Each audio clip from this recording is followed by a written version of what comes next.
Naming two nonmetals, molecular compounds, chemistry video 8.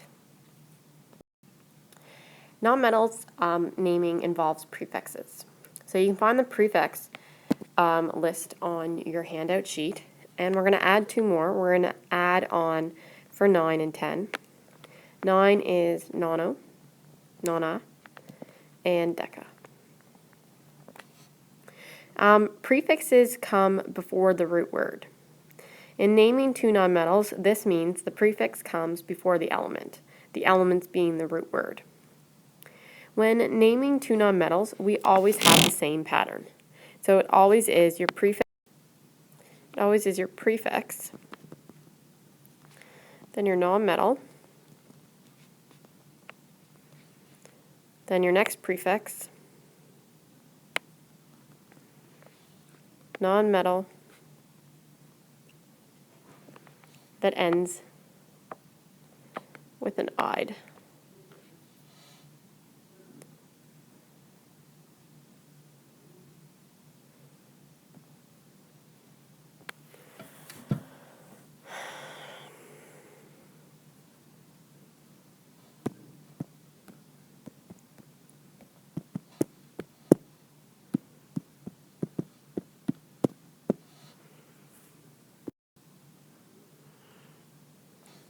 So prefix, nonmetal with an "ide."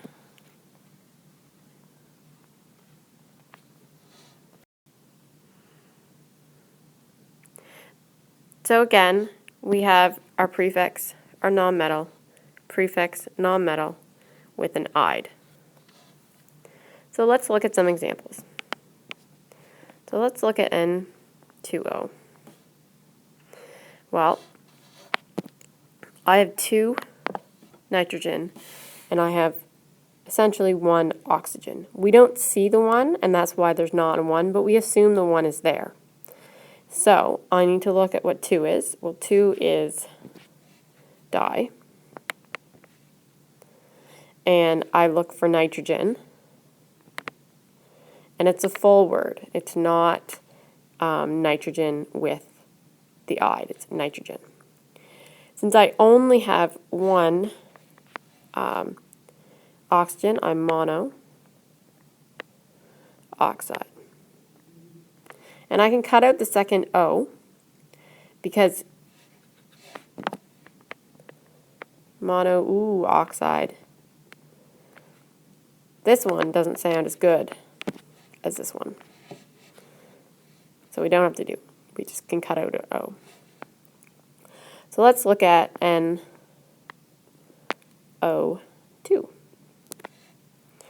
This time I have 1 nitrogen and I have 2 oxygen.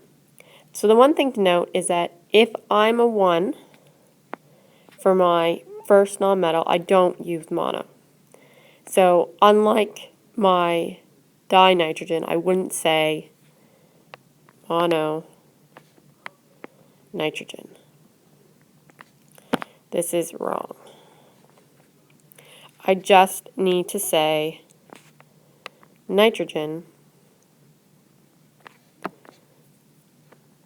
dioxide. And it's only with mono, and it's only when when the first element has only 1 that we omit the mono. So let's look at some more examples. So if we look at S3O5, so 3 tells me I have a tri. The 5 tells me I have penta. So I can write it out as trisulfur penta oxide.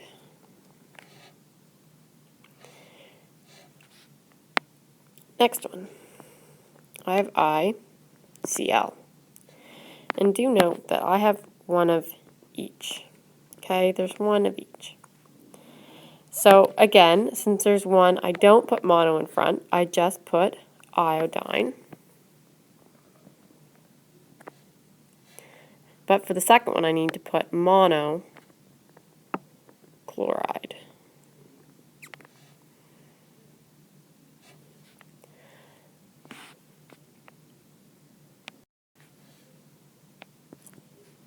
Let's try N4S7.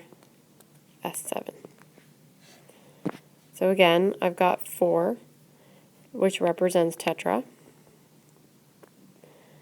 and 7 represents hepta. My sulfur needs to end in ide, and my N is my nitrogen, and it's just my full nitrogen. So I start with my prefix, being tetra, then I go to nitrogen,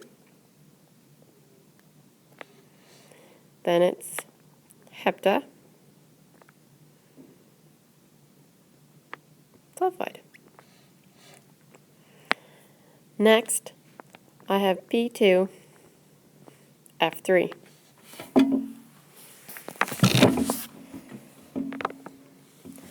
So again, my 2 represents di, my 3 represents tri, my P is phosphorus, my F is fluoride. So I start with my prefix, which is di, then I do my phosphorus, which is my element, my nonmetal,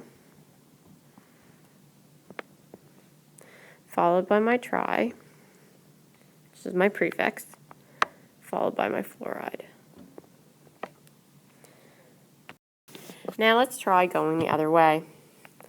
So this time I have carbon monoxide. So my carbon's C, and I only have one of them. But I don't need to write that down because it's assumed. And I also only have one oxide. And again, I don't write that down. So my final answer is just CO.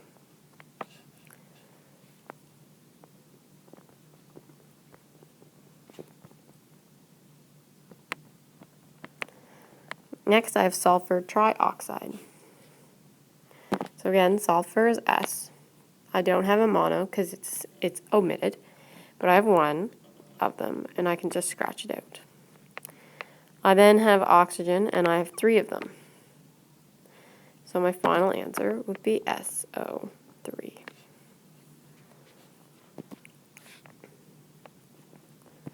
Dinitrogen tetraoxide. And do note that I omitted the A here to make it a little easier. So di means 2, and I have nitrogen. Tetra means 4, and that's for my oxide. So I'm N2O4. Let's try another one. Tetra, phosphorus,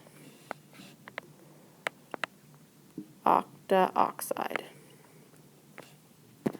So my tetra means 4, my phosphorus is P, my oxide's 8, or my octa's 8, and my oxide's O. So again, I start with my P, and I have 4 of them, and O, I need 8 of them.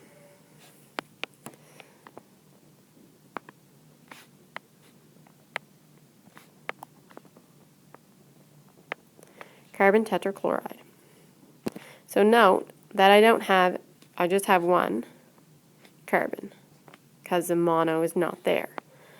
So I don't need to worry about that. Then I have 4 chloride. So my final answer would be carbon, because there's only one, and 4 chloride.